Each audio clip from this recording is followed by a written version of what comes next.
Ще започна с това. Добре дошла на госпожа Франсуаз Канети. Bienvenue, Madame Françoise Canetti. При нас в град Русе, в Международно дружество Елиас Канети. Au Centre international Elias Canetti. И в дом Канети. Et à la maison Canetti. И се надявам, че това няма да е единствената среща. А тепърва един контакт, който се създава.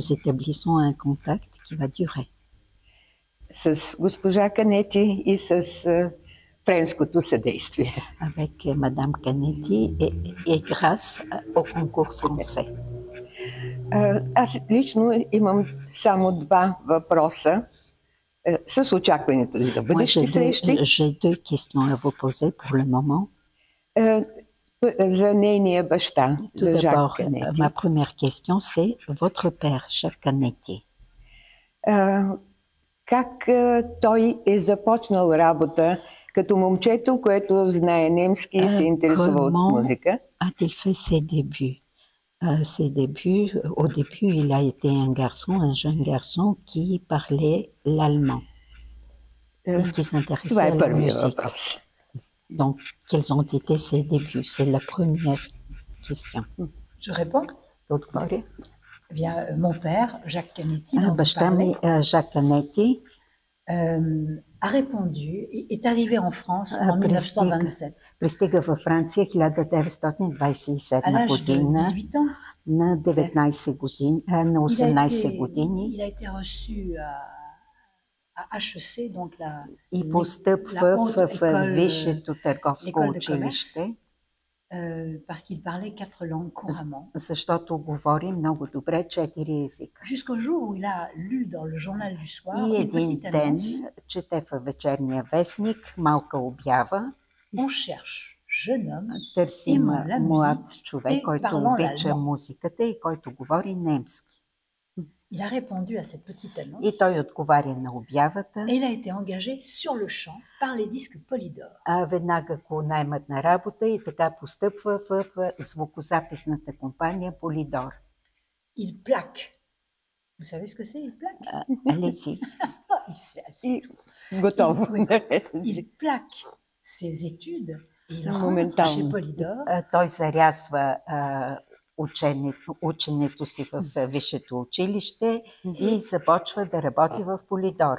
Et il va devenir un petit jeune homme, voilà, qui est dans l'administration. В началото обаче върши дребни работи в администрацията. Mais c'est quelqu'un d'extrêmement curieux et cultivé. Но той е бил изключително любознателен човек и много образован. Qui est guidé dans la vie. В живота ми баща му имаше една пътеводна звезда, това беше ухото му. Той вярваше на ухото си. Et donc il va aller dans des studios d'enregistrement. Започва да посещава звукозаписни студия. Il va même assister à l'enregistrement. Да присъства на записи, присъства на записа на болерото в присъствието на Равел. Petite anecdote. Малка история, която ще ви хареса. По това време Равел е вече доста възрастен. Et Ravel se trouve à côté de mon père dans le studio d'enregistrement. И баща ми е седнал до него в студиото и му казва, и Равел казва: Mais c'est très bien cette musique. Много хубава музика. Jeune homme, pouvez-vous me dire qui l'a composé? Младежо, можете ли да ми кажете кой е авторът? Voilà. Et donc, mon père va de studio en studio. Така че баща ми посещава студията и така открива джаза. Et à 21 ans, il devient le premier animateur. На 21 години става първият водещ на радиопредаване, посветено на джаз. Voilà, il va faire venir en Europe и кани в Европа за първи път през 1930 година Дюк Елингтън. Puis quelques années plus tard, и няколко години по-късно Луис Армстронг. Voilà, ça commence comme ça. La vie de mon père en musique и commence така, comme ça. животът на баща ми в музиката започва по този начин. Et entre 1930 et 1940, между 30 и 40 година, mon père va démarrer sa vie баща musicale ми en réussissant énormément de посвещава choses. живота си на музиката и успява да постигне, да направи много неща. Jusqu'au jour où il До rencontre деня, в който среща une petite bonne femme, haute comme 3 pommes, едно дребно момиче, което avec son cœur, пее с цялата си душа, qui a démarré dans la rue което е започнало да пее на улицата et qu'on appelle la môme Piaf. и което хората наричат момичето Пиаф. Et Edith Piaf a demandé à mon père Edith d'être son Piaf directeur artistique. моли баща ми да стане нейн художествен ръководител и той записва първите плочи, първите записи прави той. Il va devenir également directeur artistique. Той става художествен ръководител и на една много голяма радиостанция, Il va inventer plein de в modèles която d'émissions de radio. създава, въвежда много нови предавания и нов начин на работа. Et puis la guerre arrive. Tout И s'arrête. избухва войната, всичко спира. Mon père est enrôlé dans l'armée. Баща On lui ми donne la nationalité française. баща ми е призован в армията, за целта му дават френско гражданство. Et comme il parle beaucoup de langues, il va rejoindre l'armée dans les services de renseignement. И тъй като говори много езици, в армията го зачисляват към разузнаването. Voilà, où il va traduire toutes les conversations qu'il entend И той avec les Allemands, avec son petit там poste de radio. превежда всички разговори на немски, които се подслушват. Alors vous voyez quand même l'oreille est Тоест vraiment пак ухото. quelque chose qui suit la vie de mon père. Ухото, което е най-важното в живота на баща ми. De retour de la guerre, Войната свършва, той се връща от il войната retrouve son poste au disque Polydor. и се връща отново на работа в Полидор. И тук идваме до втория въпрос, точно. Et c'est ma deuxième question qui est liée à ce moment-là. Как създава този поврат в следвоенната френска ситуация? Comment est-il arrivé à faire cette révolution dans la France après-guerre, dans la musique de la France après-guerre? D'abord, il a beaucoup travaillé. Il a pris beaucoup de risques. Работил е страшно много, рискувал е страшно много. Mais c'était un homme tellement enthousiaste. Но баща ми беше много човек ентусиаст. Нищо не можеше да го спре. Tout paraissait évident. Avec lui, За него всичко изглеждаше очевидно. Et donc, quand il rencontre, alors, donc, il va retrouver son poste chez Polydor, mais Така il va че aussi връща се на работа в Полидор, но същевременно създава и театър. Un petit théâtre dans lequel Един съвсем tous ces малък artistes театър, français в qui sont който devenus започват des immenses да vedettes пеят vont démarrer. всички известни френски творци, които след това стават и световно Il va известни. également créer sa société de tournée. Създава собствено дружество, което организира Et il турнета. va organiser des tournées dans le monde entier. И de grands организира турнета на тези изпълнители в целия свят.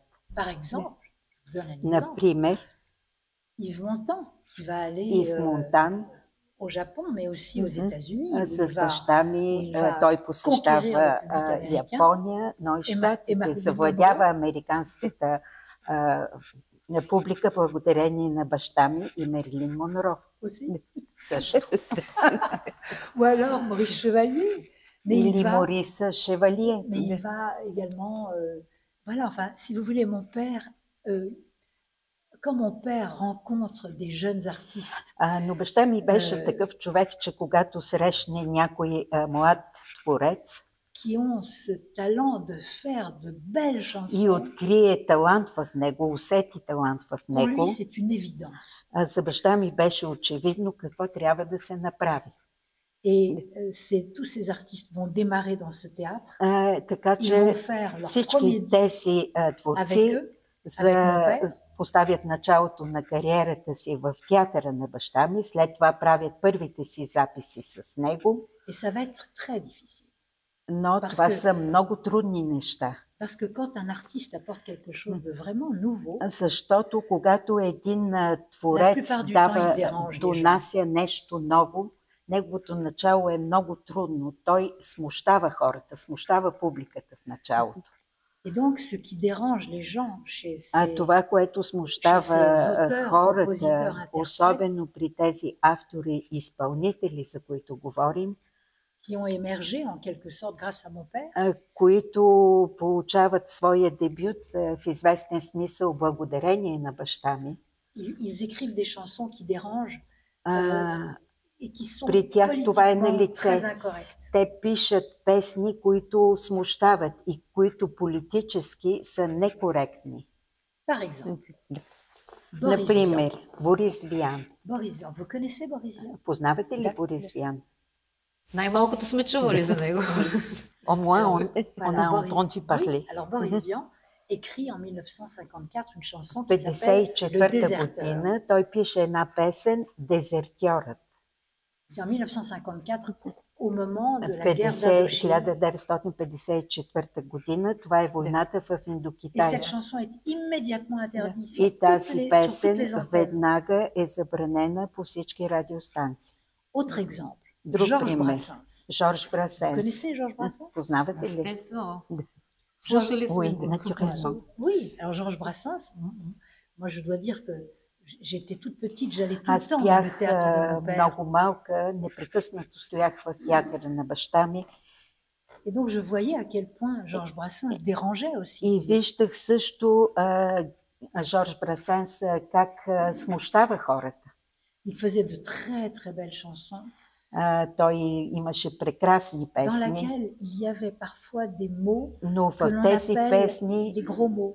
понякога имаше цинизми, това, което наричаме цинизми. Et là aussi, hop, c'était interdit. То също беше забранено. Ето, тук е въпроса, мястото на въпроса. Как се чувствахте вие в тази компания от легенди, за които ни разказахте vous сега? sentiez comment au milieu de cette compagnie de légendes?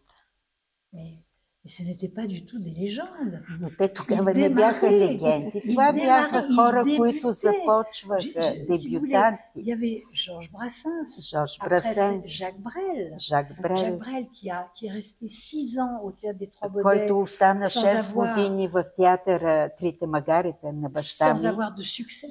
без да постигне успех. Et donc, si vous voulez, mon père était là et les Но portait баща ми, en той disant- просто ги носеше на en ръце. disant, ne vous inquiétez pas. И И вие растяхте паралелно с тях. vous grandissiez parallèlement à ces personnes-là, à ces Oui, mais artistes. c'était la famille. Да, ние бяхме C'était едно la famille. семейство. Il s'occupait de ses artistes Той un се peu comme ses грижеше enfants. за творците си, като за децата си. Donc il y avait Serge Gainsbourg aussi, Серж Гейнсбур qui също. chantait, qui Той- était tellement malheureux de chanter. Той Tous ces беше artistes, толкова нещастен да излезе на сцената и да пее. tous ces artistes avaient un point commun. А всички тези артисти, всички тези изпълнители, pas за envie които d'être говорим, public. имаха нещо общо. Те нямаха никакво желание да пеят пред Ils публика. avaient envie d'être chantés par d'autres gens И qu'eux-mêmes. искаха песните, които пишеха, да ги изпълняват други. Et c'est grâce à mon père qu'ils ont Но accepté благодарение на баща ми, d'être devant le те public et de chanter приеха, leurs chansons. съгласиха се да излязат пред публика и да изпълняват собствените си песни. Искам да ви върна тук в България, на това място. Donc, retournons баща en ви- Bulgarie, ici, à cet Остана ли endroit-là. свързан по някакъв начин с България? Говореше ли Est-ce que за votre този père град? est resté lié d'une certaine manière à la Bulgarie? Est-ce qu'il vous parlait de cette ville? Oui, Да, il nous parlait de той Rousset. говореше за Русе. Il nous parlait de Rousset, d'ailleurs toute la famille parlait de Rousset. C'est-à-dire que, Всъщност, si je suis aussi целият род émue говореше aujourd'hui, за Русе. Именно за това аз днес толкова съм развълнувана. c'est que Rousset est vraiment le berceau Русе е наистина люлката de notre famille. на нашия род. Ma grand-mère, Mathilde, Баба ми Матилда était un peu comme un poisson, беше като comme un риба. saumon. Elle venait accoucher à Русе. Като сьомка. Тя е раждала, идвала е да роди в Русе.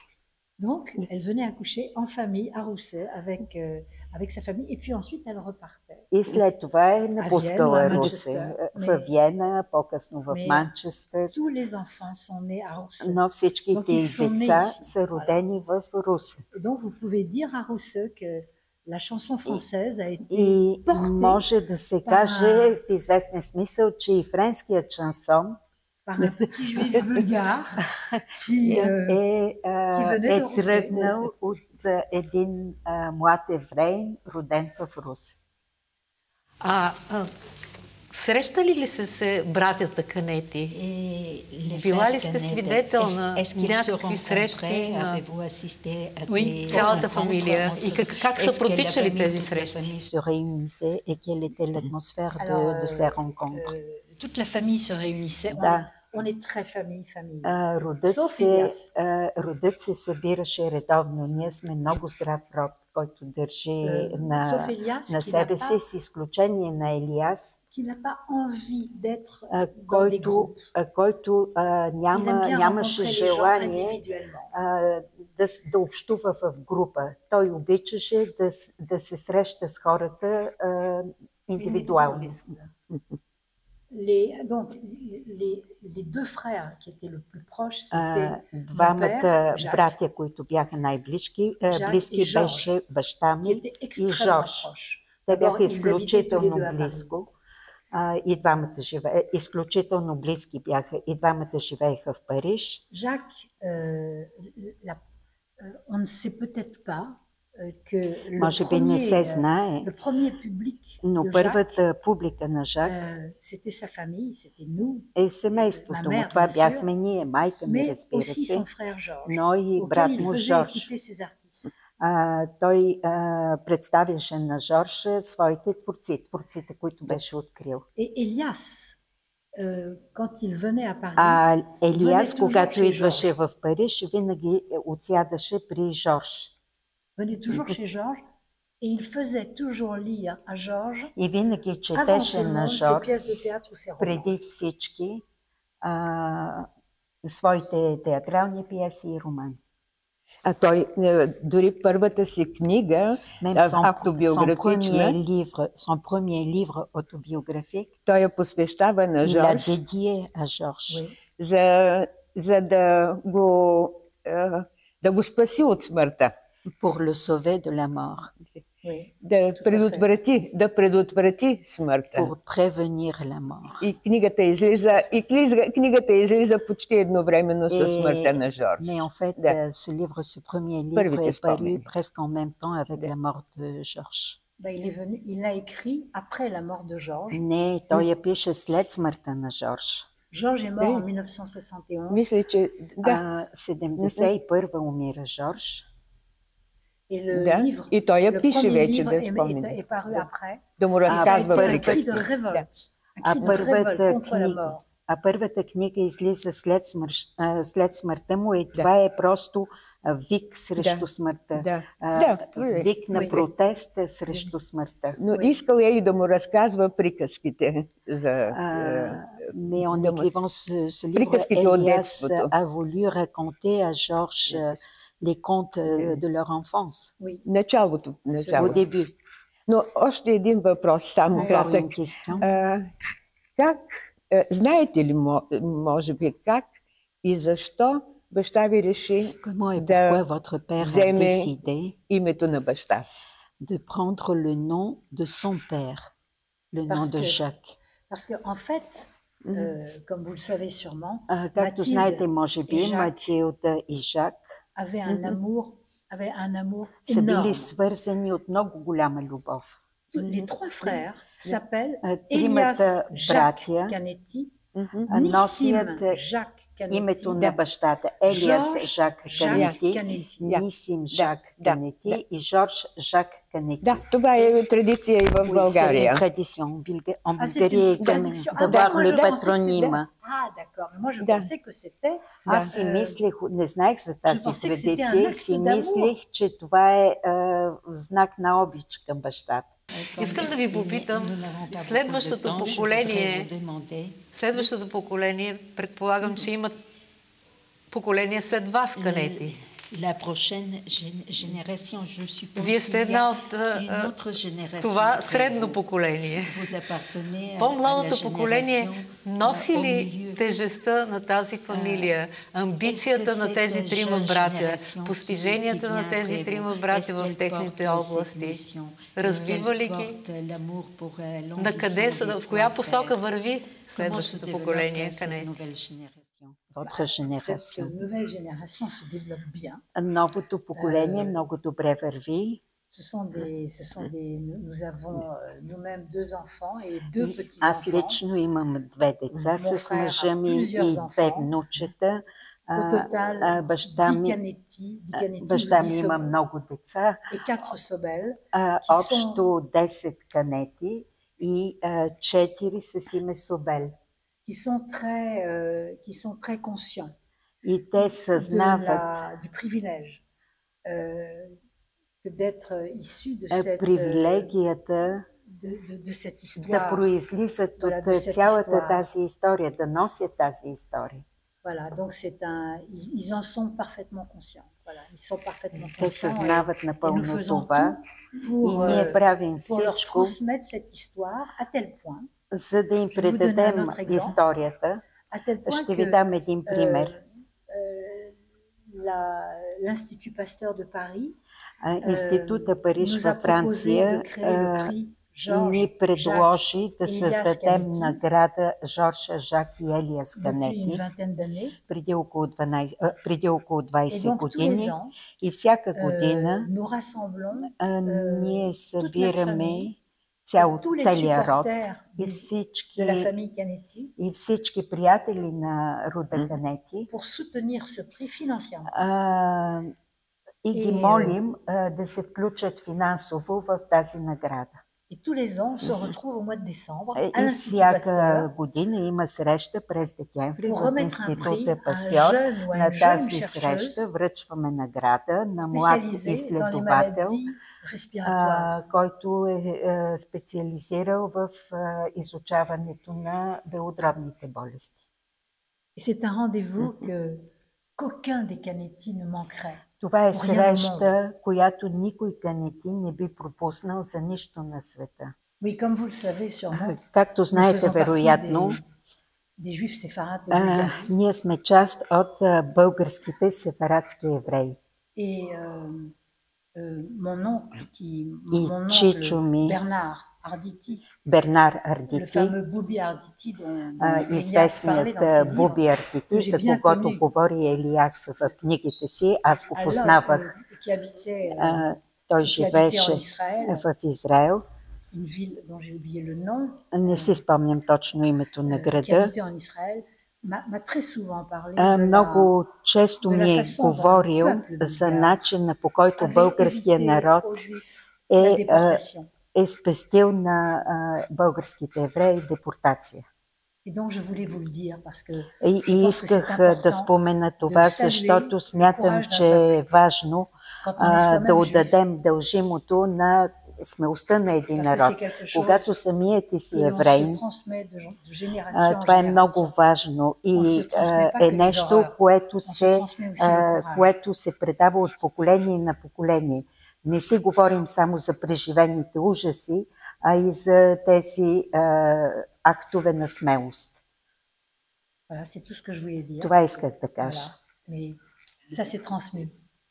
Да, това беше посланието ми. Donc, un hommage envers les Bulgares pour leur courage. Да, точно това. Благодаря ви. Беше изключително интересно и се радвам, че този наш разговор ще има след около по-малко от час, ще има продължение. Et je suis très heureuse que dans une heure, il y aura une prolongation de notre entretien. И това остава като история в нашето дружество. Срещата с вас и срещата с тримата братя Канети и новите неща, които ни казахте. Trois frères Canetti.